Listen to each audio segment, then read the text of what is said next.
नमस्कार दोस्तों। सरकार ने वन नेशन वन इलेक्शन या फिर ऐसे कहें एक देश एक चुनाव से जुड़ा विधेयक लोकसभा में पेश कर दिया, मंजूरी भी मिल गई। कानून मंत्री अर्जुन राम मेघवाल ने संविधान का 129वां संशोधन विधेयक और केंद्र शासित प्रदेश कानून संशोधन विधेयक पेश किया।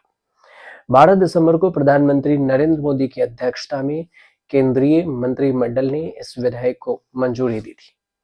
कई सवाल हैं, ये होता क्या है, क्या सरकार इतनी आसानी से पास करा पाएगी, सरकार के पास विकल्प क्या है और क्या ऐसा पहली बार हुआ है कि किसी वन नेशन वन इलेक्शन को पेश किया गया है। आगे बढ़ाने के लिए क्या कुछ कदम उठाया जाएगा, इन सारे सवालों का जवाब आपको इस वीडियो में आराम से देंगे, आसान भाषा में समझाएंगे। आप गौर से ध्यान से सुनिएगा। संविधान संशोधन विधेयक पास करने के लिए संसद में 2/3 बहुमत की जरूरत होती है, जबकि दूसरे विधेयक को सामान्य बहुमत से ही पास किया जाता है। केंद्र सरकार लंबे समय से ये दावा करती रही है कि वन नेशन वन इलेक्शन, एक देश एक चुनाव, सुधार की दिशा में एक बड़ा कदम है। इसी विचार को आगे बढ़ाते हुए सितंबर 2023 में प्रधानमंत्री नरेंद्र मोदी की सरकार ने पूर्व राष्ट्रपति रामनाथ कोविंद की अध्यक्षता में वन नेशन वन इलेक्शन की संभावना तलाशने के लिए एक उच्च स्तरीय समिति बनाई थी और इस समिति ने मार्च 2024 में राष्ट्रपति द्रौपदी मुर्मू से मुलाकात कर अपनी रिपोर्ट सौंपी थी।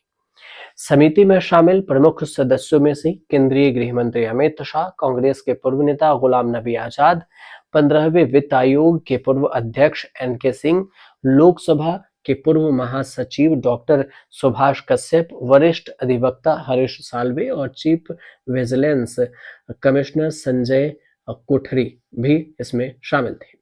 इसके अलावा विशेष आमंत्रित सदस्य के रूप में कानून राज्य मंत्री स्वतंत्र प्रभार अर्जुन राम मेघवाल, इसके अलावा डॉक्टर नितिन भी थे, इसमें नितिन चंद्र भी इस समिति का हिस्सा थे, कमेटी का हिस्सा थे।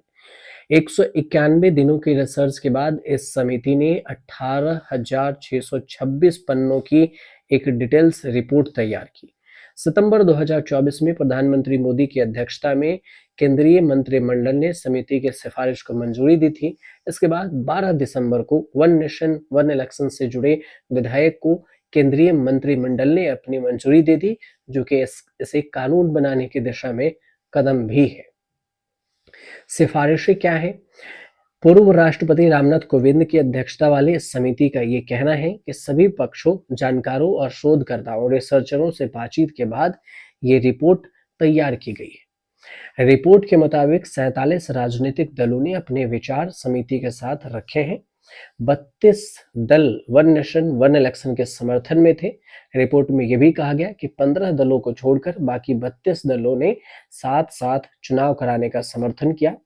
ये तरीका संसाधनों की बचत, सामाजिक तालमेल बनाए रखने और आर्थिक विकास को तेजी देने में मदद करेगा।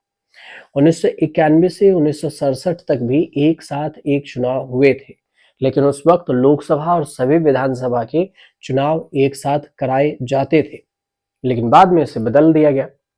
1999 में विधि आयोग की 170वीं रिपोर्ट आई और इसमें सुझाव दिया गया था कि हर 5 साल में लोकसभा और सभी विधानसभा के चुनाव एक साथ कराए जाएं।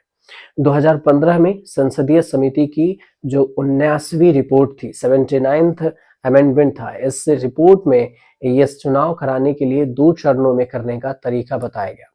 रामनाथ कोविंद की अध्यक्षता में देखें तो उच्च स्तरीय समिति बनी। इस समिति ने राजनीतिक दलों और विशेषज्ञों सहित कई लोगों से चर्चा किया, सुझाव भी लिए। चुनाव पर व्यापक समर्थन भी है। बातचीत और फीडबैक से ये पता चलता है कि देश में एक साथ एक चुनाव कराने को लेकर काफी समर्थन है, लेकिन समिति की तरफ से ये भी बात दिए गए हैं, सुझाव दिए गए हैं कि 2 चरणों में लागू करना है।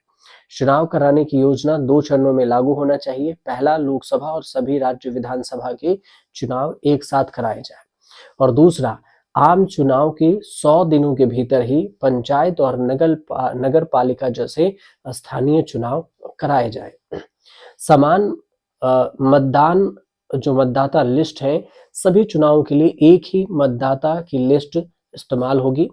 इसकी डिटेल्स जानकारी है इस मुद्दे पर देश भर में खुलकर चर्चा भी हुई और समूह का गठन भी हुआ, कमेटी का भी, जिसमें चुनाव प्रणाली में बदलाव के लिए एक खास टीम बनाई जाए, ये भी बात कही गई है। लेकिन समझिए ये कि देश में कब कब हुए थे एक साथ चुनाव। आजादी के बाद भारत में पहली बार 1991 से 1951 से 52 में चुनाव हुए और इस वक्त लोकसभा चुनाव के साथ साथ 22 राज्यों के विधानसभा चुनाव भी कराए गए। पूरी प्रक्रिया 6 महीने तक चली थी। पहले जो आम चुनाव हुए थे उसमें से ये भी बात सामने आई थी कि 489 लोकसभा सीटों के लिए 17 करोड़ रुपए ने वोट डाले गए थे। इसमें 17 करोड़ मतदाताओं ने वोट डाले थे, जबकि आज भारत में वोटरों की संख्या 100 करोड़ हो चुकी है। 1957, 1962, 1967 के चुनाव में लोकसभा और राज्यों के विधानसभा चुनाव एक साथ हुए। हालांकि उस दौरान भी कुछ राज्यों में अलग से चुनाव कराए गए थे, जैसे 1955 में आंध्र राष्ट्रम, जो कि बाद में आंध्र प्रदेश बना। 1960, 1965 में केरल, 1961 से में ओडिशा में विधानसभा चुनाव अलग हुए। 1967 के बाद कुछ राज्यों के विधानसभाएं जल्दी भंग हो गई और वहां राष्ट्रपति शासन लगा दिया गया। इसके बाद 1972 में लोकसभा चुनाव समय से पहले ही कराए गए। इससे लोकसभा और फिर विधानसभा चुनावों का चक्र अलग हो गया। 1983 की बात करें तो भारतीय चुनाव आयोग ने एक साथ चुनाव कराने का प्रस्ताव तत्कालीन प्रधानमंत्री इंदिरा गांधी की सरकार को दिया। हालांकि यह प्रस्ताव तब लागू नहीं हो पाया। अब 2034 तक देश में बात यह भी है कि सरकार चाहे जितना भी कोशिश कर ले, जितनी भी प्रयास कर ले, लेकिन इसके लिए 2024 से शुरू की है सरकार, लेकिन इतनी जल्दी इस विधायक को और इतनी जल्दी देश में लागू नहीं की जा सकती। अनुमान है कि 2034 तक देश में नहीं हो सकते हैं एक साथ एक चुनाव। क्यों? क्योंकि ये नीति तिथि है 2029 के लोकसभा चुनाव में तय होगी और इस लिहाज से 2034 में एक देश एक चुनाव की व्यवस्था लागू हो सकेगी अगर सब कुछ सही रहा तो। विधेयक में यह भी कहा गया है कि लोकसभा या विधानसभा के पहले कार्यकाल से पहले भंग होने की स्थिति में बचे हुए कार्यकाल की जो शेष अवधि है उसके लिए चुनाव होगा। अब नंबर गेम भी समझिए कि किसको कितना नंबर गेम है। सरकार क्या इसे पास करा सकती है राज्यसभा और लोकसभा में? राज्यसभा की 245 सीटों में से एनडीए के पास 112 सीटें हैं। एक देश एक चुनाव के लिए सरकार दो बिल लाई है। इसमें एक संविधान संशोधन बिल है, इसके लिए 2/3 बहुमत जरूरी है। लोकसभा की 543 सीटों में से एनडीए के पास 292 सीटें हैं। 2/3 बहुमत के लिए 362 का आंकड़ा जरूरी होता है, यानी एनडीए के पास बहुमत से करीब 70 सांसद कम है। राज्यसभा में 245 सीटों के लिए एनडीए के पास अभी 112 सीटें हैं। 6 मनोनीत सांसदों का भी समर्थन है और एक निर्दलीय सांसदों का भी समर्थन बीजेपी के साथ है, यानी 119 वोट केंद्र सरकार के पक्ष में है। विपक्ष के पास 85 सांसद हैं। राज्यसभा में 2/3 बहुमत के लिए 164 सांसदों की जरूरत होती है, यानी राज्यसभा में भी बीजेपी के पास 45 सांसदों का अभाव है। चूंकि केंद्र सरकार के पास बिल को पास कराने के लिए नंबर नहीं है, लिहाजा इस बिल पर जेपीसी के जरिए सर्वसहमति बनाने का प्रयास की जा रही है। 129वां संशोधन विधायक होगा और जेपीसी में भेजा गया और जेपीसी से ही इसमें प्रयास किए जाएंगे कि इस विधायक पर सहमति बने और इसे पास कराया जाए। फिर भी काफी लंबा समय है, 10 साल करीब करीब अगर ये पास होते हैं उन 24 और 25 में भी, तो 10 साल का समय लगेगा इस पर विचार और ड्राफ्ट पूरी कमेटी बनाने में और उसके बाद 2034 में इसको प्रयास किया जा सकता है कि देश में लागू किया जाए।